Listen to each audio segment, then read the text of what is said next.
Oh, thank you for joining me back here for our live read through of Junebug. And I hope you're enjoying. And I hope you have grabbed your copy so that you could read along and open some conversation with the women in your life, young girls, right? We need to send these young women out into the world aware and eyes open and fearless. What would that feel like, right? So as we hop back in here today, right, we just came out of the incident with Uncle Vernon in the basement, and June realizing that she's got some really tough choices to make if she's going to get through this, right? And she also is, some things are falling into place, and she's understanding the value of this quote crazy paper that Dad keeps talking about. What is that, right? So as we hop back in here,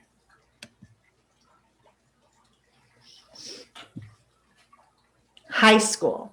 I have a lot going on in my head these days. Dad's wanting to kill us, Randy, Uncle Vernon.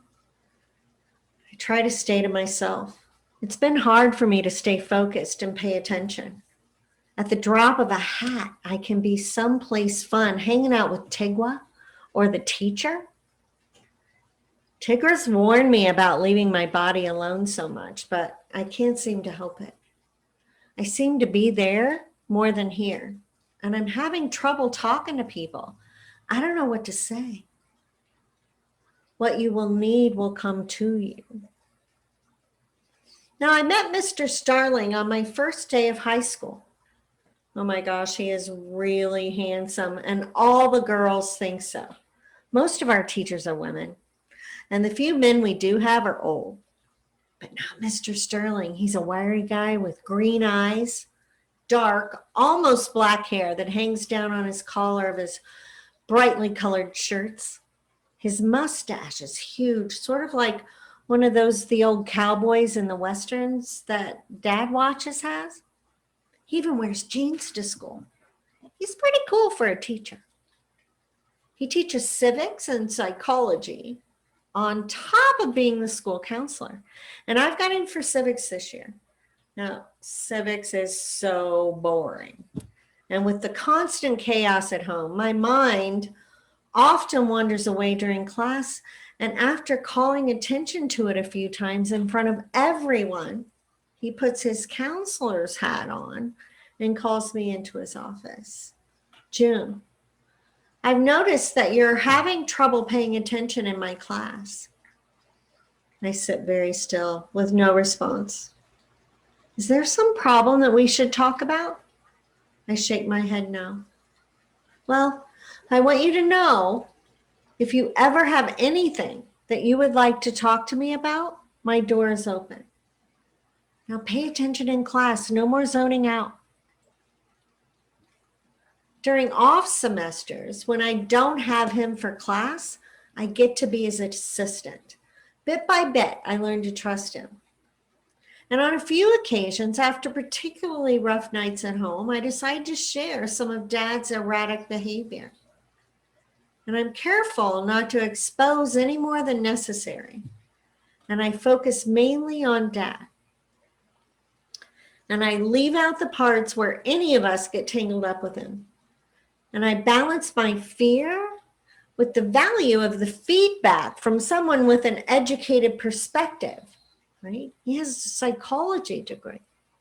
Now, Mr. Sterling has recently returned from a stint in the war, Vietnam. He sees me inside here. He knows what it feels like to be bouncing through time without warning. He knows the flooding thoughts and the dreams, and he shares the reoccurring nightmares that haunt him, which opens the door for trust to grow. I understand the terror that resides in his dreams. My dreams often haunt me too. after getting to know me, it's obvious that zoning out is not what is going on. He also knows that it isn't safe for me to be leaving my body vacant so often, especially out in public. And I know it's true. Tegwa has told me many times. Besides, people make fun of me about it. Not that I care that much. I'm completely unaware, in a trance, when a spitball or something worse comes sailing across the room and aimed directly at my head. Mr. Starling has taken it upon himself to keep me here in this place. It seems everywhere I turn, he's there, pulling me back. He never touches me, right? Just some small noise or a feeling of his presence. And I recently made the cheerleading squad, and it's a weird thing for me, but I thought it might be a good way to make some friends. And I've really never been too interested in sports. So I went to Sam's Little League games, but I was watching Sam, not the game. I didn't really care about the game. Now we have to learn all the rules of these games: basketball, football, volleyball, even wrestling, right? There's even a class. I passed it, but I still don't get it. I'm standing on the sidelines, all 10 of us in a row. Now I've taken my usual spot on the end. It's been a good game by the looks of the scoreboard. And the crowd seems to be having a great time. Everyone's worked up. And it seems as if we've been saying the same few words over and over for a really long time. Go, go, go, go, go, Raiders, go, go, go, go, go, Raiders, go. It lulled me right off. Suddenly, I'm standing in the meadow looking around for Tegwa when I hear faintly, way off in the distance, June! June! I turn and look behind me, but no one's there, so I just brush it off and I began meandering up the path when I hear it again. June! June, they're leaving you. You need to go. I look around again. Still no one. Then there's this big clap, and I'm back in my body, startled. Mr. Starling is yelling for me to hurry, pointing to the center court. The whole squad is in formation, waiting for me.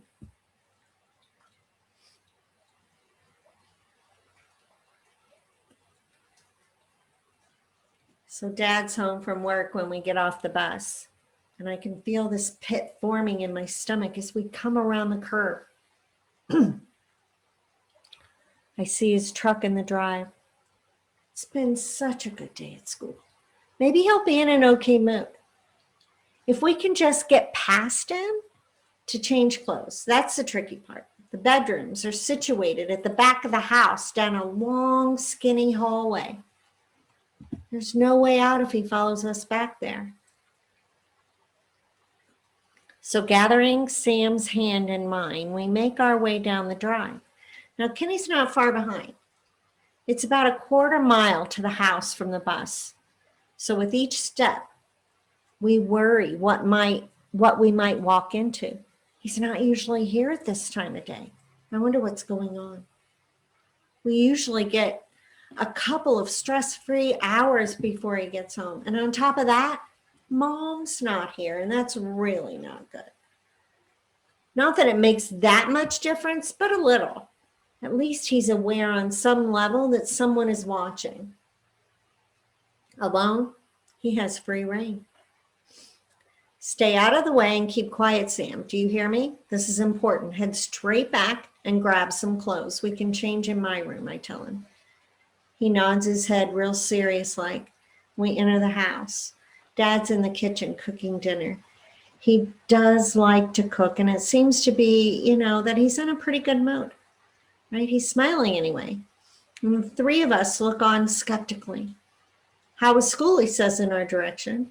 Different plan. Get dressed and go outside and start on your chores. He looks at me nervously. I think we should stay together. No, go on. I can handle this. And I send Sam off with a nudge. Good. It was a really good day. I hope to be able to just keep on walking. Well, he said, the kid says she's had a good day but has nothing to say about it. He's standing like Peter Pan with his hands on his hips.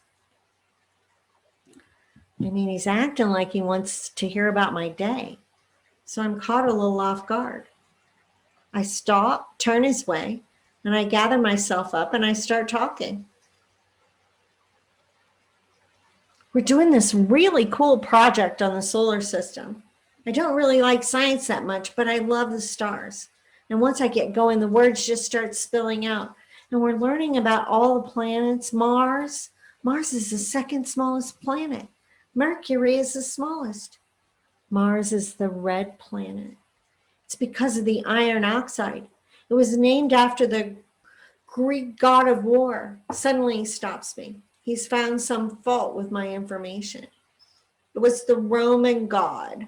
Mars was named after the Roman god of war. My dad reads everything that's not nailed down. Even though he quit school in the 10th grade, he didn't stop learning. He knows every word in the dictionary, every fact in the encyclopedia. He even knows what page every word is on. He has a photographic memory. I watched him have a priest turned upside down over words in the Bible. He'd only read it once. So it's not smart to disagree with him over science facts. It's not smart to disagree with him, period. But I still haven't learned how to keep quiet. I'm sure that what I'm saying is right. Then came, but that's what the teacher said, and it comes out. It's a stupid thing to say, and I know it. I've been down this road with him before. For some reason, it sends him into a rage for me to bring up a teacher. I don't give a shit what that goddamn teacher said. That's a bunch of bullshit. The words start to pile up in my throat. I really like my science teacher this year. He's pacing around, getting more agitated with every step. He throws the towel that has been across his shoulder on the ground. I can feel the force of the air first, his huge hand heading right towards my head. He doesn't have to worry about the bruises if he hits me in the head. I try to hang with my body, remembering Tigwa's words. He told me I needed to, but after a particularly hard blow, I feel myself rising up. I see Kenny in the doorway of the kitchen. I hadn't noticed him when I was down there. From above, I watch Kenny inching closer, working his way to the fringe, watching. I notice the tension in his muscles, the clench of his jaw, his stance, as if he's ready to jump in. His face is full of pain. I'm curled in a fetal position with my father kicking me, the point of his boot digging into my thighs, my ribs. He's yanking my hair. I come in to get a closer look. I focus in on Kenny. I sense the helplessness he feels. He's just watching, not able to do anything. The inward battle with his thoughts, right? Can I take him? He knows that he can. It's the after. What happens after you fight your dad? He's stronger than dad. He knows it. And dad knows it too. But how do you fight your dad? I mean, he's just a kid. Dad's had a recent obsession with, how to make Kenny feel little. So every year on Kenny's birthday comes the annual arm wrestling contest, and in front of everybody. Kenny has let dad win for the last couple of years. But this year, at the very last second, he did it. He made the choice to take him. And there was confusion, and it overtook dad's face. Lots of bluster was happening over letting Kenny win.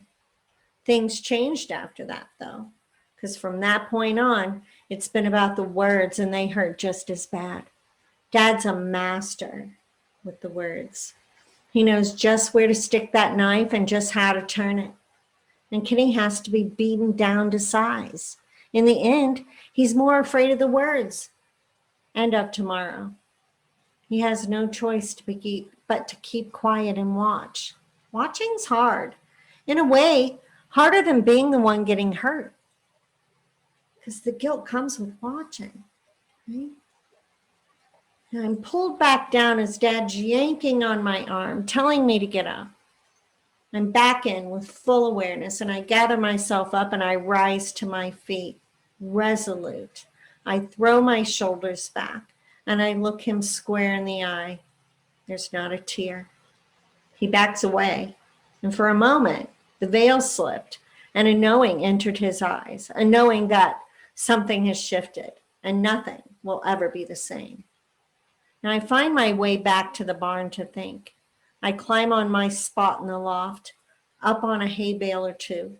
My mind works its way back to Kenny. He feels so much pain. He always acts so mean and tough. I never thought of him feeling anything but anger. I just never really thought about him much at all. I never thought about what it would feel like to watch with no escape to the other side. I mean, he's just a boy. And little boys don't fight their dads. It's like an unspoken rule, right? He thinks that maybe he can take him. Somehow, this insight into Kenny gives me courage. The boys are getting hurt too, right? And Kenny, with his weight of guilt, and Sam with his ulcers, I have to stop it. I have to. I'm the only one who will.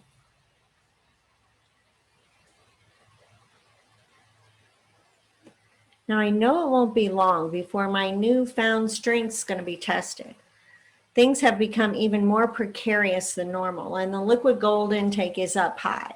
Dad's getting into trouble at work over anger issues. He's been rewarded for his ability to go from 90 to nothing in an instant in his new position as union rep. The position consists of fighting and arguing, which is all right up Dad's alley. Even with that, he's been over the top. He thinks no one knows, but I do. Bottles are hidden everywhere. His special spot being the tank behind the toilet. I guess it stays nice and cold there. Now, there are lots of trips to the bathroom, and he also has a bottle hidden behind the seat in the cab of his truck and a few in the barn. I'm sure he's been sneaking out to his truck during the day to add a little nip to his constant cup of coffee. He seems to be well on his way to a drunken stupor by the time he gets home these days. Now, this evening, I don't move quickly enough, or I don't read his thoughts in anticipation of his needs. Whatever the reason, he has me pinned up against the refrigerator, and his fist is cocked back and ready. Their mean, hateful things are spewing from his lips. And Tigwa appears over his shoulder, and through a roar, he says, "Remember, June, you know what to do." And with that, he leaps right into my body. I can feel his strength well up inside. My muscles feel tense and ready to spring, and with determination and resolution, I look my father directly in the eye. I challenge him with his demeanor. Go ahead and hit me, but you better think about it hard, because I'm done. No more. I'm going to have you thrown in jail. There's no crazy farm for you. You're going to spend the rest of your life in prison if I start talking. He looks at me intently as he weighs my words, and I can see the wheels are turning in his head as he tries to decide if I have what it takes to really do it. I'm shaking with rage and fear. My knees are weak. Either he'll back down or he's going to kill me. Now, the seconds it took for him to process the situation seemed to last an eternity. And he brings his fist in so close to my face, so close that I can feel the heat coming off of his hand. But he doesn't hit me. He hits the fridge instead. He takes a step back, and he's cursing under his breath, "Goddamn kid," and he walks away, muttering. Now, when I can compose myself and look around, I realize that we had an audience. Mom and Kenny are standing right there, stunned. And as I walk past my mother, she grabs my arm. She looks me square in the eye and she says, "I knew that one day you would be strong enough to stand up to him." I stare right back at her and I jerk my arm away. And on the way out the door, I say, it's not like you're going to do anything. Power the Panther is still rushing through me like a tidal wave, and I need to get outside, out from under their roof, out from under this looming doom. Ah, fresh air. I breathe it in, filling my lungs to their capacity. I wonder how things are going to play out. Without me as a punching bag, what will it be like around here? Sitting in my spot atop the hay bales, I begin to work on a plan. No more waiting. So that's the end of our journey today.